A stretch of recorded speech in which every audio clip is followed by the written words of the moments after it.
This is the Insurance Institute for Business and Home Safety's Disaster Discussions podcast, where we explore the intersection of weather and the built environment.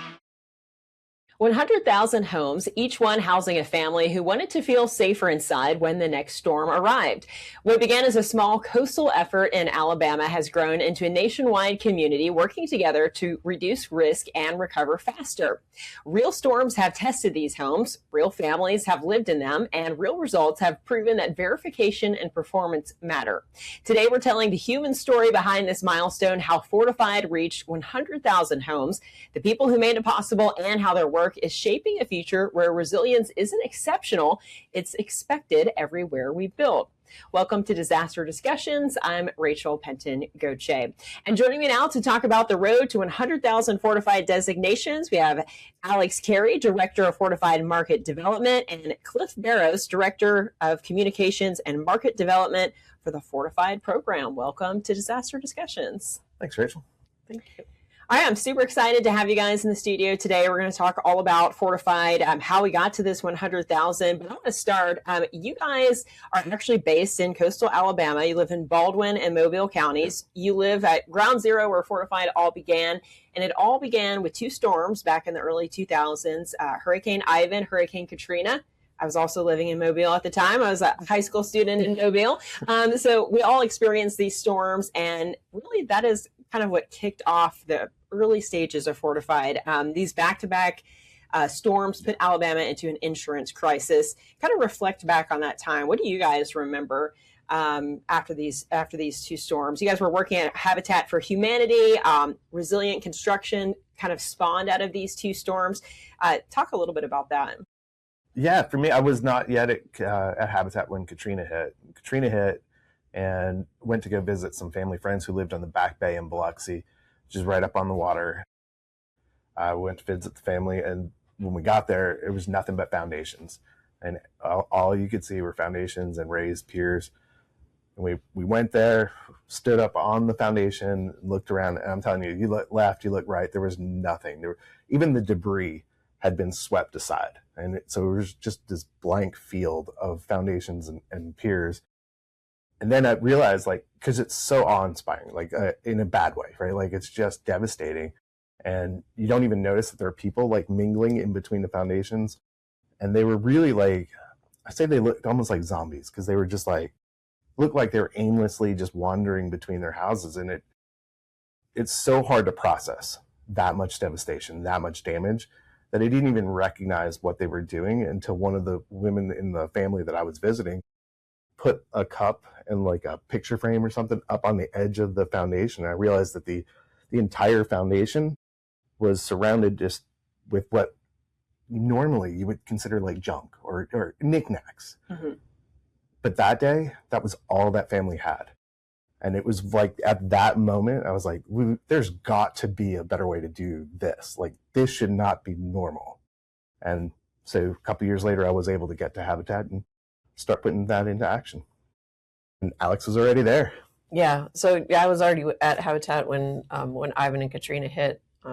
And I remember specifically one family in particular where he had applied for a Habitat house because during Ivan, his home was actually condemned. And I remember going to visit the site and there was a sign on the door that basically he should not be living there anymore. And so he was completely displaced. That was one of the biggest things for Habitat is we're serving the population that can least afford to recover, and they don't necessarily always have a place to go. So that was one of the more profound moments for me. Was just, I was fortunate, my house was okay, but just seeing the families that were impacted and having back to back like that, where we had homes that had started to be constructed, not Habitat homes, but others in the community. And when Katrina hit, they, got destroyed again or got seriously damaged for a second time. And so, it was really kind of, it was sort of setting the stage for that something seriously needed to happen. Yeah. Ivan was one of the worst storms in years for coastal Alabama, right? I remember Ivan was the one really that did. I mean, even where I lived in West Mobile County, all the pine trees in the neighborhood were down. That one caused extensive damage over Gulf Shores, Orange Beach. And then, as you mentioned, people were just starting the recovery process, and Katrina comes along the next season. Katrina made landfall in Louisiana, but I think because of what happened in Louisiana in the weeks after Katrina, I think a lot of people don't realize how impacted coastal Alabama actually was from Katrina. Absolutely. Yeah. Absolutely. Yeah, and it really impacted the insurance market, right? Like you said, that having those two massive storms back-to-back years. And so that really was a big catalyst of why people wanted to make movement.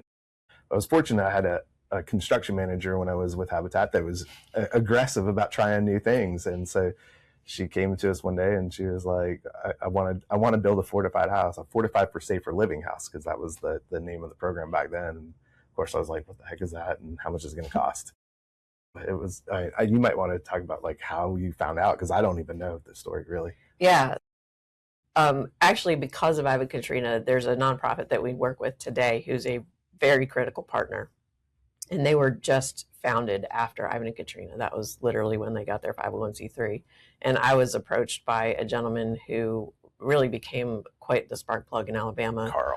Carl Schneider. Yeah. He founded Smart Home America, which now they're in all the states that we're operating in, and super important partner. But at the time, it was kind of a one-man show. He was really beating the bushes. He had found Fortified. He had discovered IBHS and Fortified, and he was an insurance agent and had also suffered family losses across the Mississippi Gulf Coast. He was like, this has got to stop. Like, we have got to find a better way. Discovered Fortified. And then I heard him present, and he heard that I was at Habitat, and he's like, we have to do something. We can use Habitat as a platform and do a demonstration project.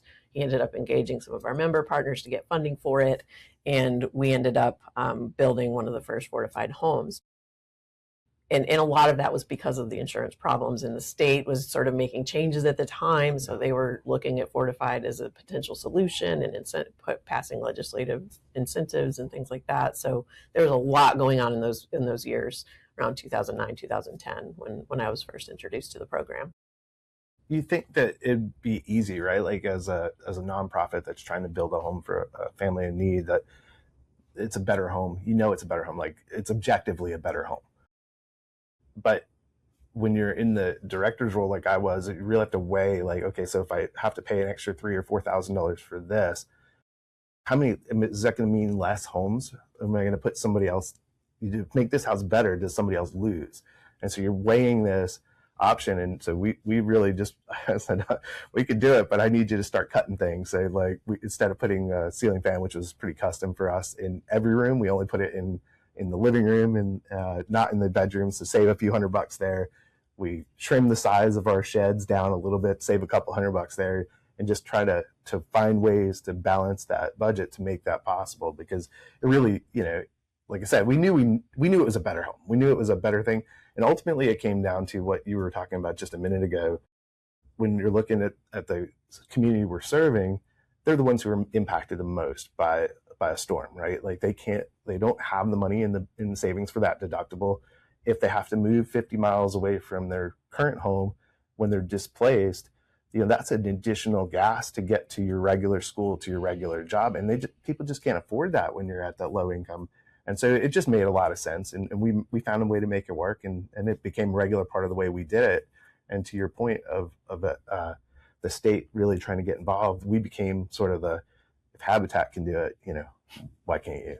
Yeah, and this is interesting. This is the early days of the program. Yeah. Fortified was not such a household name yet. It was really in its infancy. And I think that says a lot that you guys were doing something kind of, from the beginning. It's not easy always to necessarily lead the way and be the first to do some of these things. So that's really cool. So tell me the story of how you guys ended up working together then. You said during the storms you weren't with Habitat. At some point you guys came and started working together. Tell me a little bit about that story. Yeah, I was working for a different nonprofit in a different industry altogether, and the position came open. And like I said, it was pretty impactful for me to see the damage after Katrina and to live that. And so I was excited to get over to Habitat, and walked in the door, and they were a very huggy, very touchy-feely organization. Family. It really became my family very quickly. And that, the mission there is so easy to fall in love with. So yeah. And so together you guys worked on some of the very first fortified homes built in Alabama, right? The first in Alabama. Yeah. And it would have been maybe 50 or 60 across the country when we started. So I mean, when you say it was small and not that known, it was small and not that known. Yeah, and I'll say too is that like at the time when as a construction manager, I always sort of pushed the envelope on the things that we were doing and looking at different technologies, looking at better ways, more efficient ways to build, but also from an energy and green perspective, looking at all of those types of technologies to make the homes more affordable. And then when Fortified kind of came to me, it was kind of like a facepalm moment. Like I was like, if I'm doing all of these things to make these homes more efficient and, if they're going to not be here after the next storm, then what am I really doing? So I really felt like Fortified is absolutely the thing that we need to focus on from this point.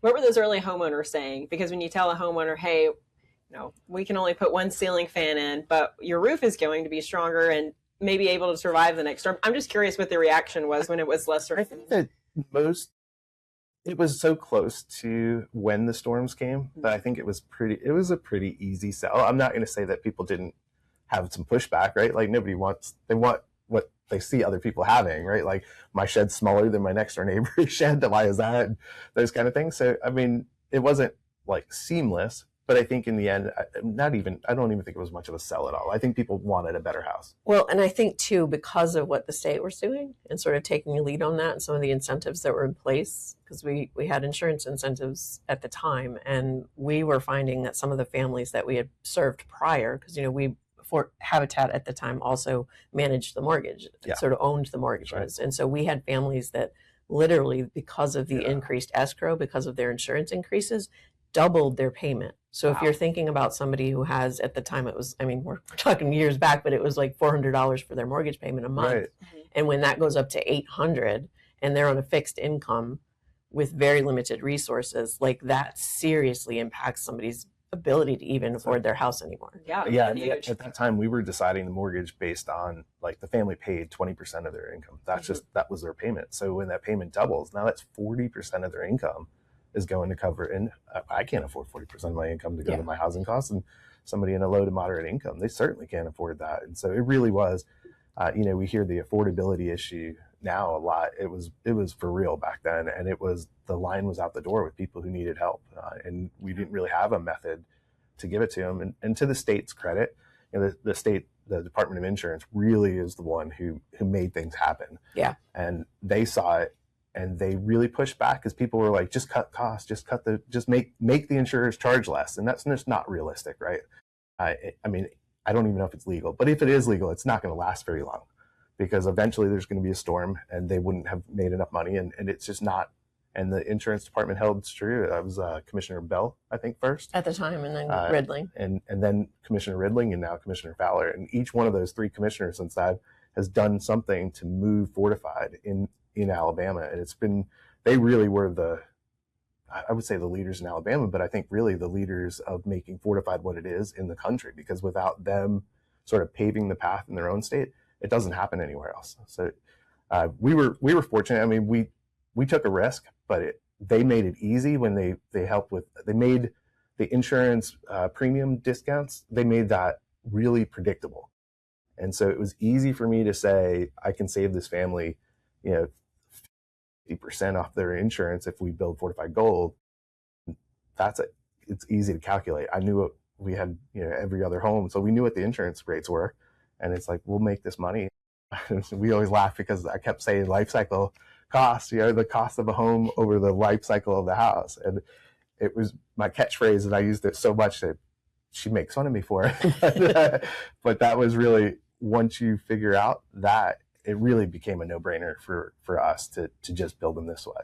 Yeah. What do you mean when you say life cycle costs? Yeah. So when we considered things for Habitat, it's easy, like I said earlier, to say, well, we have to give up this to get that. And that's the cost of the house at purchase. But for when we were looking for these families for like the 20 years that they're going to be in the house, If I can save them $400 a year for 20 years, that's a huge savings over time. And then the same thing with green, like you were talking about. We had the same kinds of conversations about, putting a solar panel over the water heater to save a few bucks every month, but every month for 20 years. So it's worth a little extra investment in the front end. Exactly. Yeah. Okay. So fast forward a few years later, you guys were working together, and we started to transition from Fortified for Safer Living to what eventually became kind of the modern day Fortified program. Talk a little bit about that period. Yeah, so Safer Living we refer to it as our legacy program now. Yeah. There's still some designations out there. It didn't take off very much, and part of the reason for that was there was an added expense. It was a bit more cumbersome of a process. That we did a plan review. We had some requirements that were well above our current Fortified as far as wind speed and flood, and incorporates basically making any hazard that might affect that home was what was incorporated in Safer Living.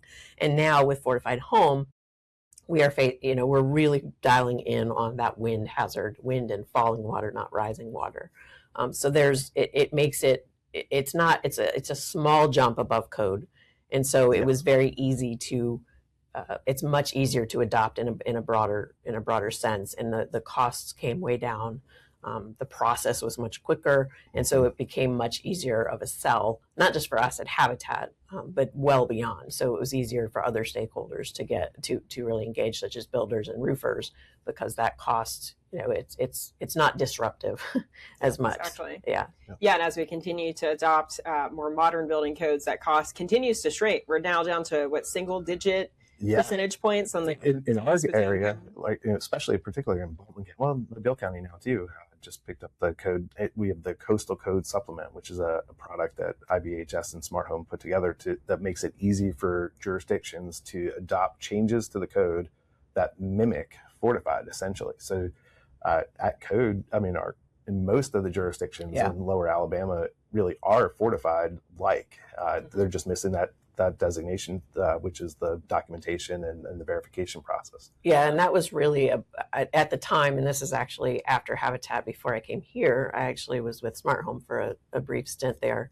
And one of the things that we did, and Smart Home worked with code officials and builders locally to get this supplement, basically to help bridge the gap between code, the International Residential Code, and Fortified, and sort of filled it in with this supplement, which incorporates, at the time, sealed roof deck was not in the code as it is now. And so that was one of the key pieces is adding in that sealed roof deck. And so we were, I remember very clearly, started doing it while I was at Habitat working with Smart Home to go meet with local officials and get their buy-in for the coastal supplement. And I specifically remember sitting in commission meetings talking about the supplement, and builders, actually being on board and supporting it because we had those other incentives, because it really leveled the playing field and it closed the gap on the costs to where everybody was just doing it. Yeah. And that really helped build Fortified out, because now everybody's doing it. So really the cost just became getting an evaluator involved, and that made it super easy for everybody. Yeah, there's a reason that 50,000 of the 100,000 are in Alabama. Yeah, exactly.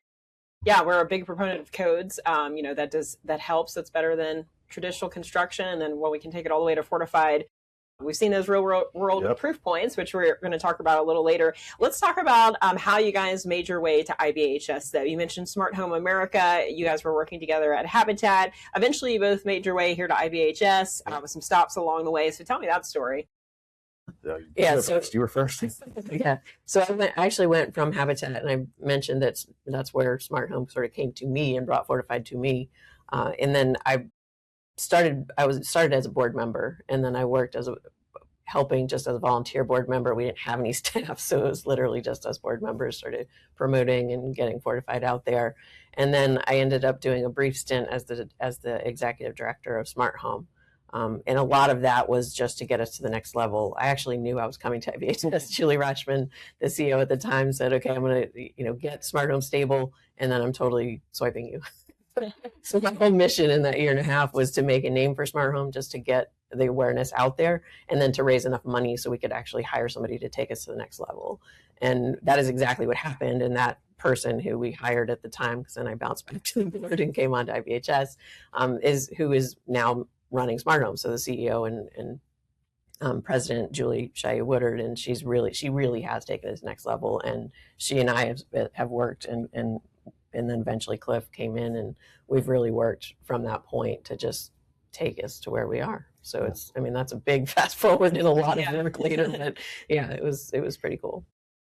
For me, I bounced around a couple of different nonprofit, stayed in nonprofit management, ended up back at Habitat at a different affiliate, and got back in touch with Fortified, and we were doing, Fortified went from, we had bronze, right? So there was the bronze level, then silver, and then gold.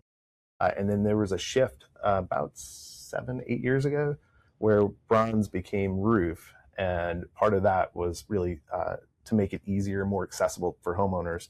And when I was in my role at Habitat, I worked with the Strengthen Alabama Homes program to sort of soft launch that, with work through some of their processes and make sure that we were, that the roofers, the contractors could figure it out. And it was another example of being able to use a nonprofit to say, like, if they can do it, you guys can figure this thing out. And so we did that. And then I left there and was an insurance adjuster for a while and for a few years. And then Alex told me about the position here, and it was an opportunity to get back to mission-based work. And so it's been good. The rest is history, right? That's really cool that you guys have been both been there from the very beginning. You've really seen it come a long way, and here we are celebrating 100,000 designations, which I'm going to get your thoughts on a little later. We talked a little bit about some of those other partners like Smart Home at the Alabama Department of Insurance that were kind of instrumental in the beginning. So there's some other people involved along the way, and I want to talk about some of those. One being what you guys call pioneer builders. Ben Murphy is the name that I have here in front of me that started to make Fortified a regular part of custom build. So how did these early adopters of Fortified, people like Ben, how did they make all of this possible? Well, Ben was on our board at Habitat. So yeah, he had a front row seat to what it was and sort of what it took. And he is a custom builder right there on the beach. And the story I tell, he tells me I'm making it up, but I'm pretty sure I remember him telling me this. But part of his sales pitch that back then was, hey, how high end is your high end builder if he's not building Fortified?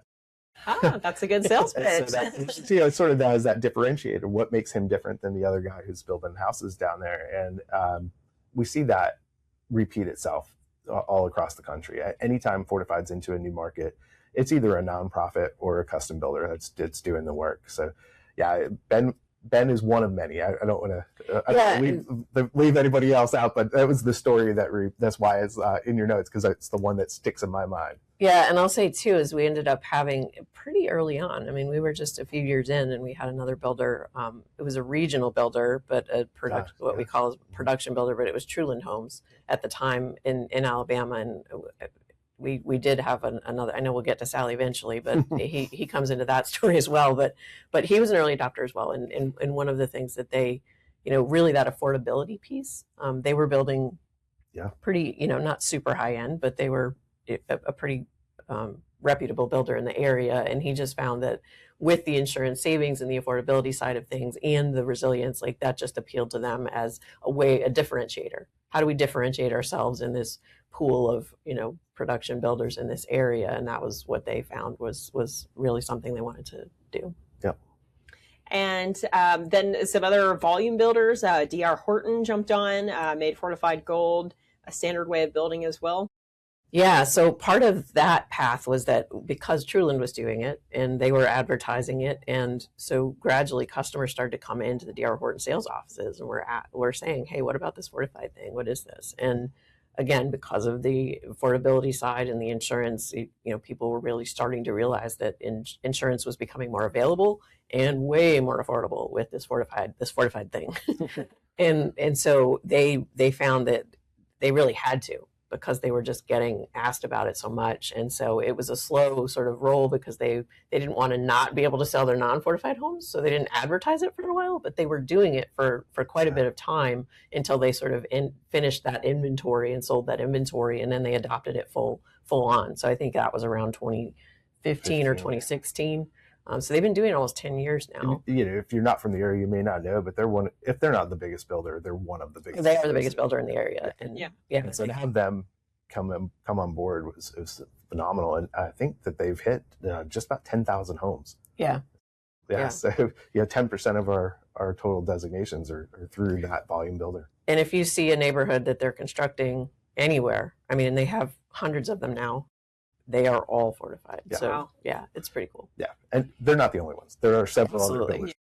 Yeah. It's one of the first. Yeah. Yeah, they were certainly an early adopter. Yeah, and so now fortified, it's just a way of life in Alabama. It's, really it's is. Yeah. expected in the market. Yeah. Somebody posted a photo in Slack a while back. There was like there's branded vehicles with the fortified logos that have nothing to do with us other than people want to put fortified. Cybertruck. Yeah, a Cybertruck. That's right. That's right. Yeah, so it's just part of life, and that's what we're striving for fortified to be beyond just Alabama, Absolutely. right? As we move forward. Yeah, absolutely. Yeah, and it's cool when I just drive around anywhere in Baldwin County or Mobile County and I see sealed roof decks going on, and I'm like, we did that. So yeah, you can no longer drive by any type of home under construction when once you work at IBHS without checking out the roof. Oh yeah. Yeah, I think the next market really after Alabama was, you talked about growing it outside of Alabama. It was North Carolina, and you just told me just the other day that they actually came and did a tour of Alabama's properties. Yes, actually, NCIUA, I clearly remember we had a meeting with them and the Alabama department because they wanted to sort of investigate how Strengthen Alabama Homes, how did that look, how did it operate, and the intricacies behind the program, and what did they consider going in, and how did they settle on the amount they settled on, all these questions they had about how how that program, how they wanted to build their program out, basically, as they were investigating. So they did a tour. They included South Carolina, who had a different program at the time. They had Strengthen Alabama Homes. So they were just information gathering, and it was cool to sort of see them take that information and then build out what they have now, which is a very robust program. They must have liked it. Since then, I think, if I'm not mistaken, that they've crossed $100 million in investments, NCIA, into the Fortified program, and it's what they're doing to strengthen the community along the North Carolina coast is just phenomenal. It's really groundbreaking, and Gina Hardy there has really led that group and has really just done phenomenal things. I think there's a little over 20,000 designations along the North Carolina coast. Yeah, almost entirely because of them. Yeah, and they and now Louisiana not far behind. Didn't put too many bullet points about Louisiana since we want to focus on Alabama, but Alabama, North Carolina, and now Louisiana is not far behind North Carolina, right? Or have they even surpassed North Carolina in some? Yeah, not quite. But they got to 10,000 faster than anybody's gotten. About a year and a half, they crossed that 10,000 mark, which was unprecedented. I mean, it took us, I don't remember how many years it took us to get 10,000 period, and totally knocked it out in about a year and a half. So exponential growth underway. Yep. So a big part of really how all this came about and has continued to grow is really letting people know about Fortified, right? And getting the word out about the program. Obviously, word of mouth, grassroots type things that were going on the ground. But the IBHS communications team, in particular, of which you are a part of, Cliff, is a big part of that. Getting those media mentions and positioning Fortified in local and national media. You guys also put on in-market activations. We, that involve homeowners and special events. We have the Fortified Awards. There's a lot that your team does. So I want to talk about some of those. Let's start with a big one that was more recent. We had Good Morning America come to the lab to show them why you need a fortified home. That's a huge opportunity. It is. It's millions of people who get to see the benefits of resilient construction, and we talk about commitments. The members of IBHS really put a lot of resources into IBHS to reduce that damage. But we can do all the science all day long, right? And we could have years of science. If we're just putting it on a shelf, it doesn't do anything. So really, it is half of our job has to be getting that information out. The science is great, but we got to be able to put that into action. And having somebody with the reach that Good Morning America had come here, and we built a full-size building and knocked it down. It was pretty cool to watch it and to see the reactions. And as a huge Giants fan, to see Michael Strahan say, "Hey, that's really cool. The work they do out at IBHS" is a good moment for me. So yeah, it was an exciting time. Yeah, and of course, behind those national media opportunities, many, thousands of smaller ones. I know you're on local news stations down in Alabama making appearances, and you guys are securing media interviews all across the country, and all of that plays into getting the Fortified name out there. That's it, and a lot of it we're doing a lot, but now we've grown and matured as a program enough to where it's not just us out there talking about it. It is our grant program partners, the providers who are out there selling Fortified every day and really explaining the benefits of this resilience program. They're out there they have their own TV interviews, their own newspaper things. And so we're in the news every day. And I don't say that like bragging. I say that with pride that the program has matured to this point. That's happening. Yeah. Cause we had to beg for it back in the beginning. Yeah.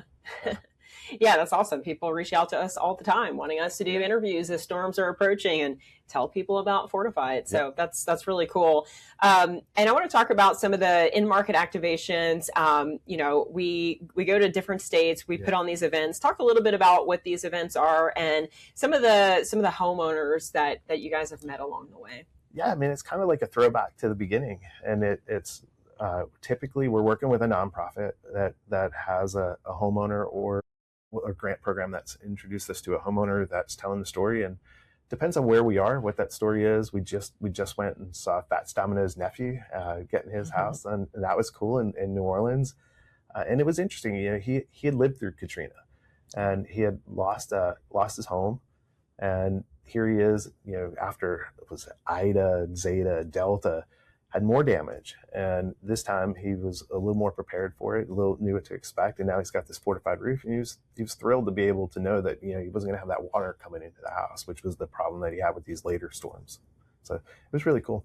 In North Carolina, one that was interesting was a woman who got a letter asking her to apply for the grant, and she thought it was fake. She thought it because, who's giving money away? Yeah. And here it was NCIUA saying, you're one of our policyholders. You're eligible for this grant. Your roof, we understand, is old. You want a new one. You apply for the money. And she was like, I just didn't believe it. And here it was. And it really helped her to make that decision that ultimately saved her a lot of money. Yeah, it's so cool to see these real world, or hear these real world stories, meet these real people. And we've really seen the proof points. We've seen so many images come out after these storms where we have a fortified roof or fortified home that is, comes out unscathed, and literally the home right next door has extensive damage. Saw a lot of that after Hurricane Sally, for sure. Yeah. And that brings me to a good point. We talked about Hurricane Ivan, Katrina. Those were kind of the before fortified storms. So what we've been waiting on is a real world proof point to actually, put these things to the test. We've studied it in the lab, but we like to do studies in real life, in the real world, right? Those real life events are very important. And Hurricane Sally in 2020 brought that really first true real world opportunity kind of at large to do kind of verify that Fortified does in fact work. So fast forward 15 years later, Hurricane Sally struck Baldwin County. Tens of thousands of fortified homes are in this area, as you guys mentioned, about 50,000 between Mobile and Baldwin counties. This was our most compelling proof point yet. So this was a study by the Alabama Department of Insurance, the Center for Risk and Insurance Research at the University of Alabama as well. They partnered together to look at thousands of these homes that were impacted and in the direct path of Sally. And some really interesting results came out of this.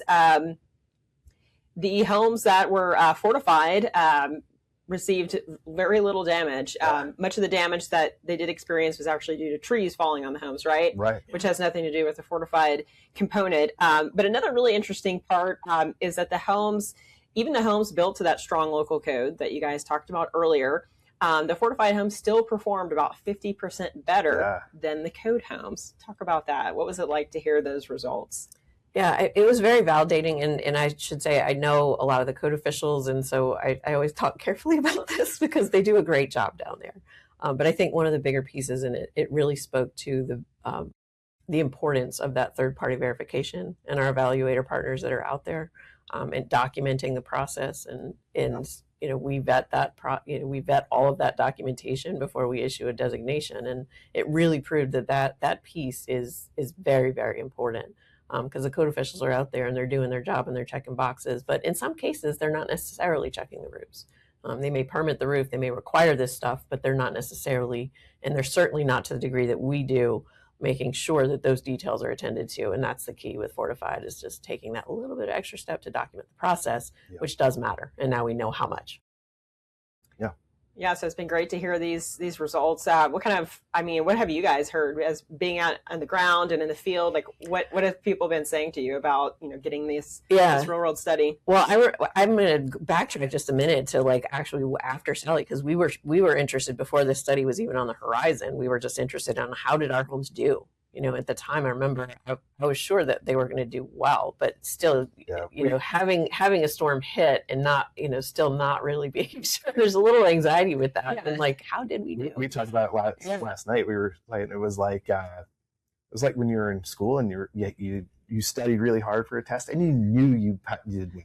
But until you see that score, you just don't quite believe it. Yeah, no, that's the right way to put it. That's where we were. And so to have the report come out, it was 5 years later that it came out. It was really phenomenal. I mean, we saved what was $30 million in deductibles. If everybody had a fortified gold, the damage would have been reduced by as much as 75%. So I mean, some phenomenal numbers that really just speak to it. But you were talking about in between, right? So 5 years later, we had hard numbers to talk about. But in that in between time, we were really relying on what our partners had told us. And there were a couple of really interesting, So the one that really strikes me is that we were out doing just evaluating. Fortified team came there because we had so many people, so many homes in the past. So we were really wanting to check on them firsthand and lay eyes on some of these projects. How did they do? And so we're out doing these assessments, and I get this really ecstatic call from the builder Truland that I mentioned earlier, one of our early adopters, and he had done 2,000 homes since 2014 by the time Sally had hit. And he was like, oh my God, I haven't had a single callback. This is amazing. He was absolutely over the moon because, devastation everywhere, but he's just thrilled that none of his homes, not even. So he was super excited. And that was not the only one. I mean, we had a lot of, we had Ben Murphy, who Cliff mentioned earlier. He actually had 800 or plus messages on his voicemail because everybody had seen their neighbor's home that he had done. Who did your roof? I need that guy. Yeah, so that's awesome. Even the code officials you mentioned earlier having relationships. One of them was called her and said, we were looking at our tree the tree rubbish that's just separate from the debris removal numbers is different, and so that the organic was the same as it was in Ivan, so which tells you that the wind speeds and things would have been, but the construction was significantly lower. Wow. And that's because of the improvement in the building standards. They just didn't have the numbers their numbers for their construction debris removal were just absolutely minuscule in comparison. Yeah, that's amazing. Yeah, would love to take all the credit, but you mentioned they raised the codes up as well. So between the codes being up and the proliferation of Fortified in that particular town really impacted what we talk about, the recovery, because without that's that many people that were still in their homes, still able to get to their job, still able to shop at the local grocery store and support those mom and pop shops that are in. So the whole economy is supported and stronger because Fortified and Building Code have made it that way. And I want to hit that cost that Cliff mentioned about construction and debris removal, just for anybody that's not really familiar with that. If you think about after a storm, when you're driving down a street and you see not just trees by the side of the road, but you see drywall, you see carpet pad and carpet, you see couches.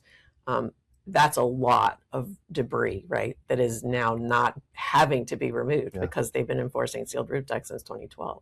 And so even though, yes, there was some more additional damage to code homes, there were so many more, more people that actually did not have to bring all of those belongings out to the street because their sealed roof deck protected the water, them from the water coming in. So that's amazing. I remember the piles of debris after Katrina and Ivan. I mean, there were mountains of debris. Yeah. I love those anecdotal proof points because to me, that's just, I don't know, that's so exciting to hear how everyone views it and how everyone sees it. But of course, as a scientific organization, we really wanted the data as well. So I think both together, that's super powerful. And yeah, that's really, really awesome. And I wanted to bring up, you guys both live in fortified homes as well, and you were both impacted by these storms. Yeah. And I assume you had no damage or little to no damage. Yeah, I actually lost because I live in about 6 acres, and we had a lot of trees, and we probably lost 60 some odd trees, but my house was unscathed. So enough though, that's such a you lose 60 trees. That talks about the wind and how much rain that we had over that. I mean, that's a pretty strong statement to say I lost 60 trees and had no damage to my home. Yeah, I actually, literally, as the warnings were coming in, I had just finished building my house, and as the warnings are coming in, the shutter guys were finishing the installation. Oh wow! Down to the wire, buzzer beater there. Yeah. This is Mobile. I'm in Mobile County. You talked about being in Ivan and being in West Mobile, so even further away from where the storm really hit, and feeling it and being worried and having. For this one, everybody's so confident, like that we're. I mean, I don't want to say it was a nothing burger, but it really didn't have the same. We just have so much more confidence in the built environment there that I think it really. That's what struck me being in Mobile when we saw where it was finally going to hit. We're like, okay, we can breathe. Now, I remember I was living in Louisiana in 2020, and I have many friends and acquaintances still that live in coastal Alabama, and I remember thinking, this is the biggest storm that's hit since Ivan, and I feel like I haven't really heard much about it. Like, I remember thinking that. Like, I had a few friends who live in Orange Beach. They had a little flooding to deal with. But I remember thinking how, and at the time, I wasn't sure. I wasn't familiar with IBHS at the time. But I remember thinking, is this because of COVID? We're in the middle of COVID. Like, why haven't I heard anything about this? And now I know. Yeah. Well, and just, I should say, though, like, even though, I mean, it was only a Cat 2, and like if you live in a hurricane-prone area, that's not like people kind of That's like, yeah, it's only a Cat. But that said, like I was in the eye wall, and it was nothing to sneeze at. Yeah.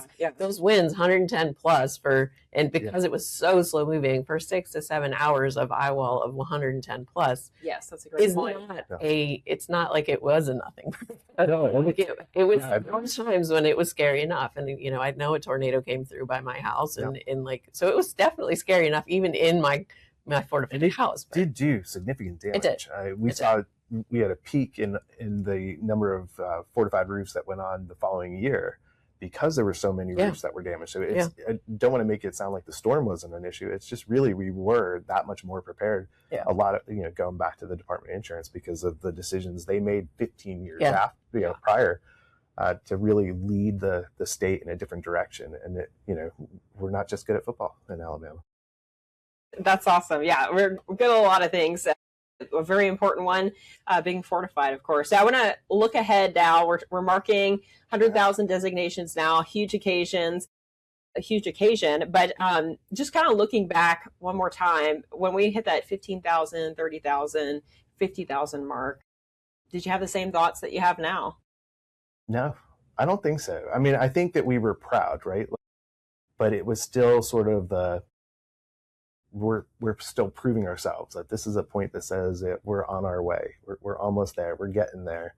And this one really feels like we planted a flag and we're here to stay. It's the way it feels to me. I don't know how anybody else feels, but that's me. Yeah, no, I think there's so many validating things right now, and to have so many grant programs that have either just recently launched or that we are working with states to get launched, and to sort of look back and reflect on all of the work. Like, there was so much work to get us to where we are, and the fact that it's working. And I feel like we've just scratched the surface. And so all of the hours and, man hours and time and travel that, Smart Home and myself and a lot of the rest of our team have done, it's really validating to hit such a milestone. Yeah, sure. We really couldn't do it without those external partners. I mean, like you mentioned Smart Home and the departments of insurance across the country. There's several of them.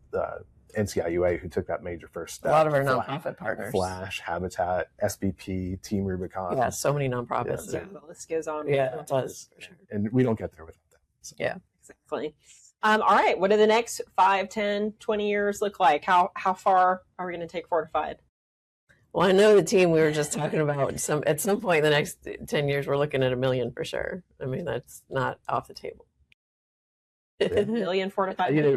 You had Fred on your show once prior, and he said to us a few years back that when he first took the job, he was like, if we can get to 10,000 a year, I feel like we've made it. And we blew past that a couple of years ago.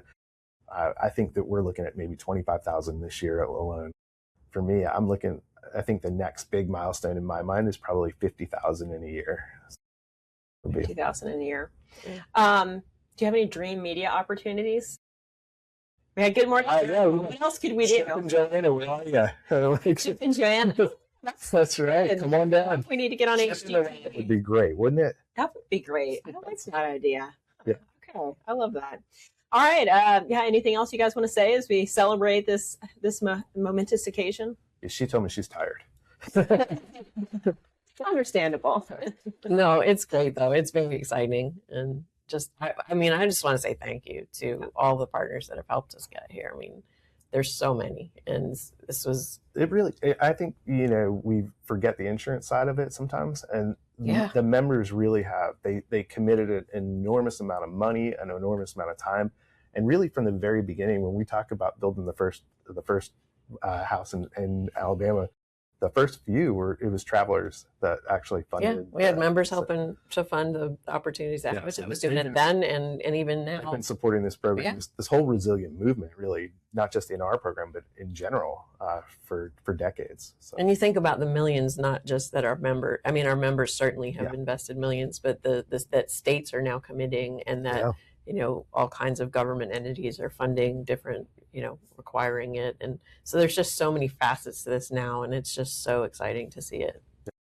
All right. Well, Cliff, Alex, thanks for joining us on Disaster Discussions. Thank you. We appreciate it. Great being here. Yeah, it's great to have you guys. And this has been Disaster Discussions, when resilience multiplies, the road to 100,000 fortified designations.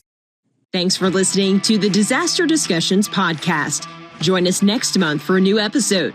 For more on IBHS's ongoing research efforts, visit ibhs.org.